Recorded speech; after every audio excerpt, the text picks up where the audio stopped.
हाँ तो भाई टाबरों और मास्टरों, छोटियों और बड़ोड़ों, 12वीं पास, बीए पास और बीएड पास, सबके लिए ये वीडियो है। नंबर पहली बात, सीईटी की एग्जाम तारीख है, 2 मिनट बता देते हैं। सीईटी की चर्चाएं बाद में होती रही, वो तो होती रहेगी, हमें अब आज थोड़ा सा बीएड का चर्चा करनी है।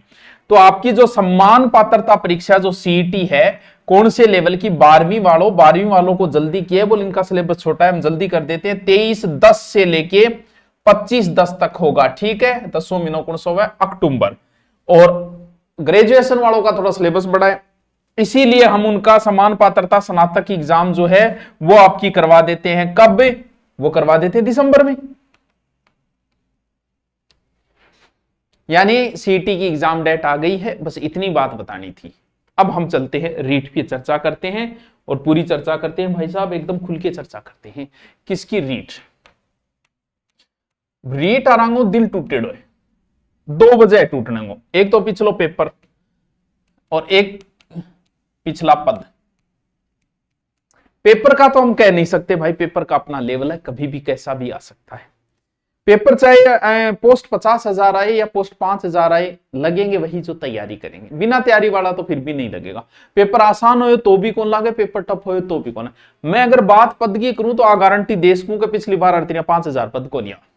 क्यों को नहीं आवा? कि पिछली बार 5,000 अगर पद आ गया तो फिर दोबारा सरकार को नहीं आएगी, क्योंकि जाति सरकार है, लास्ट समय आ गया है, और एक शिक्षक भर्ती निकालनी पड़ेगी। राजस्थान की राजनीति शिक्षक भर्ती पे टिकी होती है।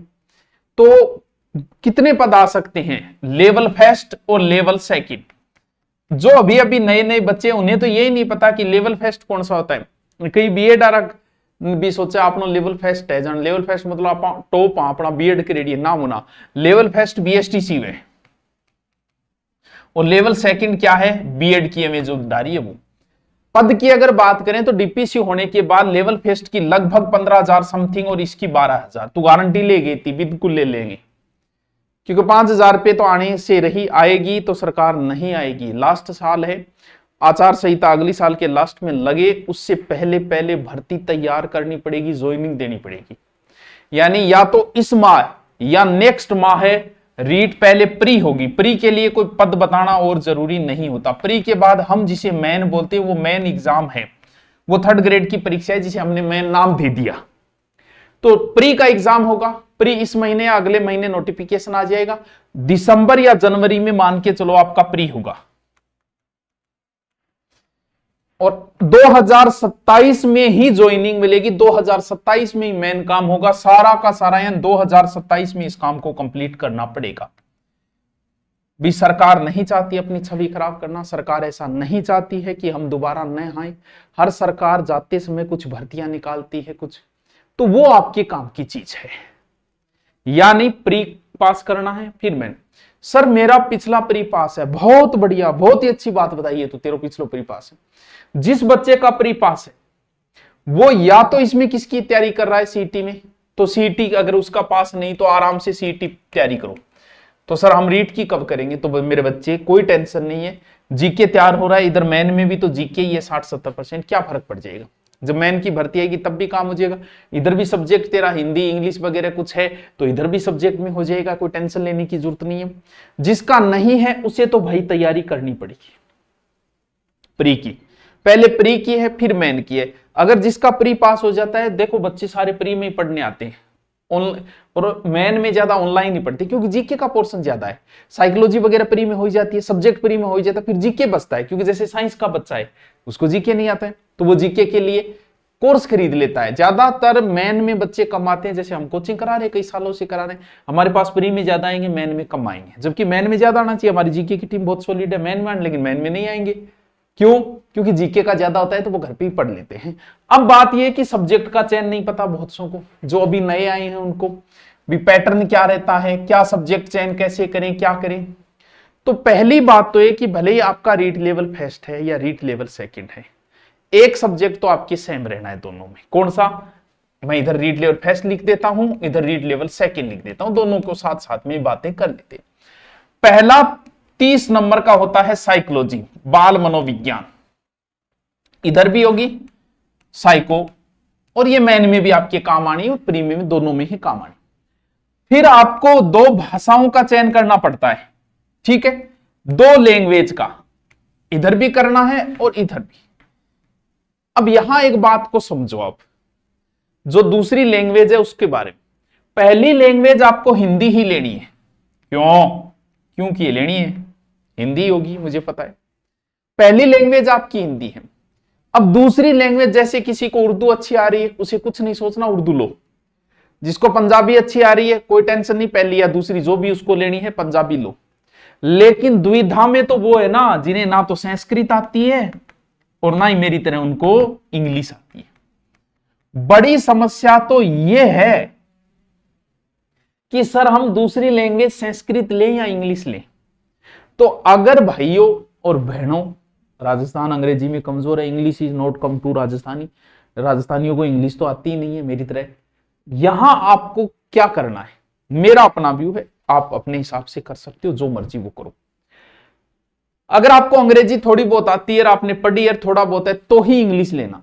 अगर आपको कुछ नहीं आता और आप ये सोच के इंग्लिश ले रहे हो कि हम कोचिंग करके और 6 महीने में तैयार कर लेंगे, तो मुझे लगता है ये आपका डिसीजन सही। तो फिर आपको क्या लेना चाहिए, संस्कृत। क्यों? क्योंकि आपको तो 90% ही सही करने हैं, हमें तो 90% सही करने हैं प्री के लिए, आगे तो हमें कोई मतलब ही नहीं है दूसरी लैंग्वेज से।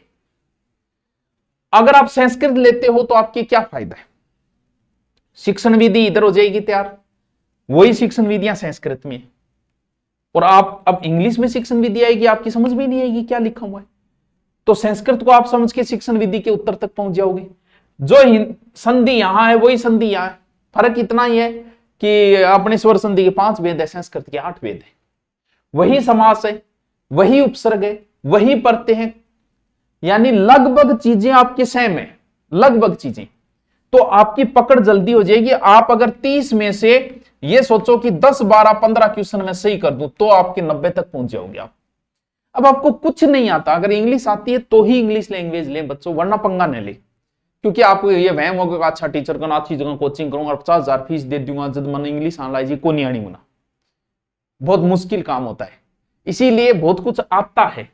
अगर आपको हिंदी अच्छी आती है तो संस्कृत 5-10 क्वेश्चन तो यही सही कर देगा, 10 तक कर दिया और चीजें मजबूत कर लेंगे आप। अपने को तो 90 क्वेश्चन सही करने हैं 150 में से। तो दूसरी लैंग्वेज आपको बता दिए क्या लेनी है, ये अब आपका विवेक है, ठीक है।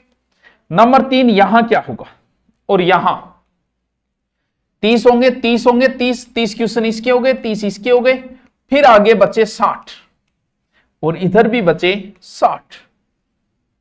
अगर बात करें लैंग्वेज फेस्ट वालों के तो इनके लगभग 30 क्वेश्चन आते हैं गणित के और 30 क्वेश्चन आते हैं पर्यावरण के।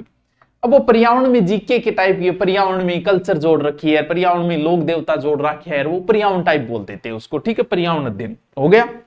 आओ इधर, मान लो आप साइंस के स्टूडेंट हो तो आपके 60 क्वेश्चन जो आएंगे वो गणित और विज्ञान के आएंगे। सर मेरे पास तो बायो थी, क्या मेरे को भी गणित पढ़नी पड़ेगी? बिल्कुल मेरे बच्चे पढ़नी पड़ेगी। ये जो रीट लेवल फेस्ट की गणित है तो कोई अपर लेवल की गणित नहीं है, 1 से 8वीं तक जो गणित लगती है ना वो गणित है, बहुत इजी गणित है, ज्यादा लोड लेने की जरूरत नहीं है। तो यहां गणित और विज्ञान आएगी। नंबर 2, अगर आप एसएस से हो तो आपके क्या आएगा, जीके आएगा, सामाजिक अध्ययन आएगा। कितने परसेंट? 60 क्वेश्चन। अब आपको पहुंचना कहां है, 90 क्वेश्चन तक पहुंचना है। तो आपका टारगेट ये होना चाहिए कि हिंदी के कम से कम 25 क्वेश्चन आप सही कर सको और इधर 15 क्वेश्चन आप सही कर सको।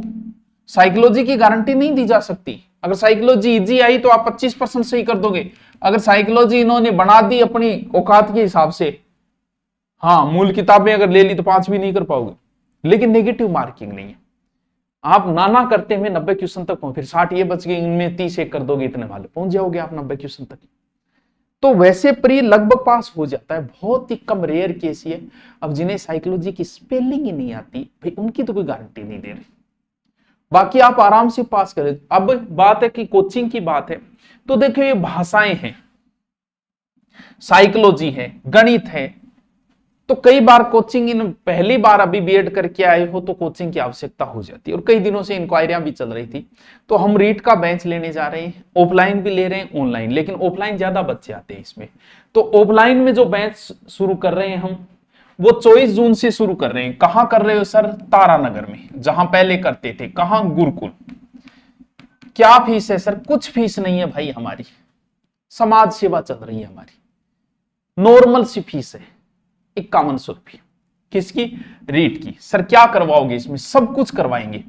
जीके आपके पास ऑप्शन होगा, आप पढ़ सकते हो, अभी से प्री के साथ ही पढ़ लो जीके, जीके ही पढ़ना, आगे और कुछ है ही नहीं, तो जीके साथ में कर लेना।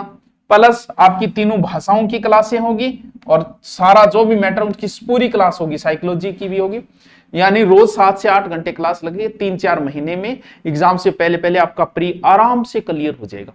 यानी आप आने के बाद घर पे 2-4 घंटे पढ़ोगे। बहुत अच्छी टीम, सेपरेट टीम प्रत्येक सब्जेक्ट की, भले वो साइकोलॉजी हो, भले गणित हो, भले सामाजिक हो, भले विज्ञान हो, भले फिजिक्स हो, चाहे कोई सब्जेक्ट हो। तो ऑफलाइन चॉइस से शुरू कर रहे हैं, उससे पहले भी आप आके रजिस्ट्रेशन करवा सकते हैं। आके चॉइस से हम नया बैच रीट का ले रहे हैं। और जो नहीं पढ़ना चाहते कि सर नहीं हम तो ऑनलाइन ही पढ़ेंगे, कोई बात नहीं, ऑनलाइन के लिए तो हम जा नहीं जाते। रीट हमारा बढ़िया तरीके से, बढ़िया टीम है, जीके की भी अच्छी टीम है, सारी हमारी अच्छी टीम है। तो ऑनलाइन आपको पीडीएफ मिलती जाएगी, साथ में पढ़ते जाओगे। अगर ऑनलाइन ले रहे हो तो आप धुरीना डाउनलोड करो और वहां से रीट लिखो। आपको अब रीट में आपको देखना है आप किससे हो। आपका रीट लेवल सेकंड है तो क्या सब्जेक्ट है सेकंड में, ठीक है, सामाजिक अध्ययन है या साइंस है। अगर रीट लेवल फर्स्ट है, रीट ये एसएसटी का है, ये रीट साइंस एंड मैथ का है, और रीट लगा अगर लेवल फर्स्ट है तो फिर उसमें कोई सोचने की जरूरत है ही नहीं। तो रीट वाले अब तैयारी के जुट जाए। अगर आपका प्री पास है तो आप मेन की तैयारी करो। मेन में कुछ नहीं है, आप किताबें ले आओ, कोचिंग की जरूरत नहीं, आप बढ़िया तरीके से। हाँ, इस सीईटी पर भी ध्यान देना है, पहले इस सीईटी का भी देख लो, क्योंकि सीईटी और आपका मेन का लगभग सिलेबस क्या है, जीके पढ़ना है, जीके इधर पढ़ना है, थोड़ा बहुत अंतर है। एग्जाम आएगी तब दोबारा ध्यान दे लें, क्योंकि सीईटी भी पास होना थोड़ा सा जरूरी है आपके लिए। तो रीट का ऑनलाइन अगर आप ले रहे हो तो दुरीना डाउनलोड करके ऑनलाइन ये बेंच रहेगा, ये चलता रहेगा, एग्जाम तक रहेगा, आराम से पढ़ो, बढ़िया तरीके से पढ़ो। ऑफलाइन की तो फिर कहना है कि ऑफलाइन जिसको आना है वो रीट का ऑफलाइन बैच भी ज्वाइन करें। ठीक है, ओके। और भी कोई रीट से संबंधित प्रश्न हो तो आप नीचे कमेंट करके बता दें, आपको जवाब दे देंगे।